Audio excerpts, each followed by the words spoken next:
నా girl friend నా life అంతా ఉంటుంది, కాకపోతే నా ఇంకొకరు నా లైఫ్ అంతా ఉంటారు, నా జీవితం మొత్తం ఉంటారు. సో ఇలాంటి ఎక్స్పెక్టేషన్స్ తోటి నువ్వు లైఫ్ లో లీడ్ చేస్తా ఉంటే తస్మాత్ జాగ్రత్త, ఖచ్చితంగా ఏదో ఒక రోజు బొక్కబోళ్ళ పడుతుంది. రియాలిటీ తెలుసు, కొంతమంది జీవితంలో రియాలిటీ తెలుసుకోరు, జీవితాంతం ఇదే విధంగా ఒక డ్రామాలో లైఫ్ అంతా డ్రామా బాధ తోటి లైఫ్ అంతా కొనసాగిస్తూ ఉంటారు. ఏంటో రియాలిటీ అంటే ప్రపంచంలో చివరి వరకు సచ్చే వరకు బతకాల్సింది నీతో నువ్వే, నీ గర్ల్ ఫ్రెండ్ కాదు, మీ అమ్మ నాన్న కూడా కాదు. సో ఇప్పుడు నిన్ను నువ్వు టేక్ కేర్ చేసుకోవడానికి అంటే నీతో నువ్వు బతకాలి, సచ్చేదాకా బతకాల్సిందే కదా, సచ్చేదాకా అయితే బతకాలి. బతకడానికి తిండి నిద్ర మంచిగా కంఫర్టబుల్ లైఫ్ అనేది ఉండాలి.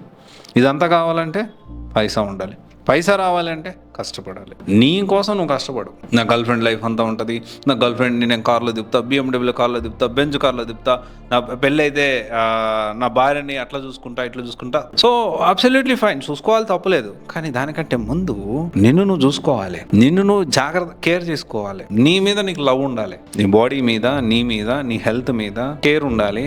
నీ సంపాదన అనేది నీకు ముఖ్యం, గుర్తుపెట్టుకో. ఎవరు లైఫ్లో ఒక్కడవే వస్తావు, పుట్టేటప్పుడు ఎంతమందిని తీసుకొని వచ్చినావు నువ్వు? అమ్మ కడుపులో నుంచి ఒక్కడే వచ్చినావు కదా. పోయేటప్పుడు మరి చచ్చిపోతే నీతో పాటు ఎవరన్నా నా ఫ్రెండ్ వస్తాడు, నా దోస్తాన వస్తాడు, లేకపోతే నా గర్ల్ ఫ్రెండ్ వస్తుంది, లేకపోతే నా భార్య వస్తుంది, లేకపోతే మా అమ్మ నాన్న వస్తారు, ఎవరు రారు. చనిపోయేటప్పుడు ఒకడనే బూట్ చేస్తారు, కొంతమంది బూడుస్తారు, కొంతమంది కాలుస్తారు, ఇంకొంతమంది ఇంకోటి చేస్తారు, ప్రాబంధులకు వదిలేస్తారు కొంతమంది కదా. సో పుట్టేటప్పుడు ఒకటే పుడతావు, చనిపోయేటప్పుడు ఒకటే పోతావు.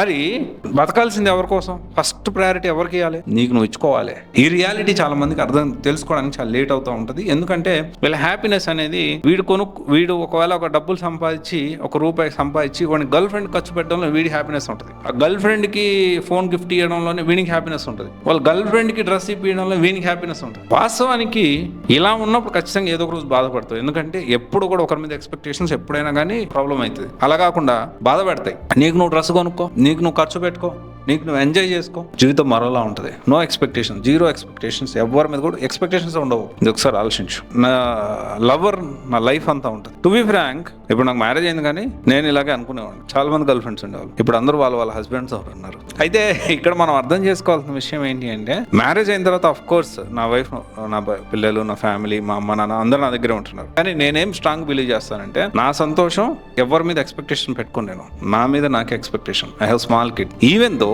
వాడి మీద నాకు చాలా ప్రేమ ఉంటుంది, చాలా అంటే చాలా ఇష్టం, ప్రేమ ఉంటుంది ఖచ్చితంగా నాకు బాబు కాబట్టి. కానీ దానికంటే ఇంపార్టెంట్ ఏంటి తెలుసా? I love my self.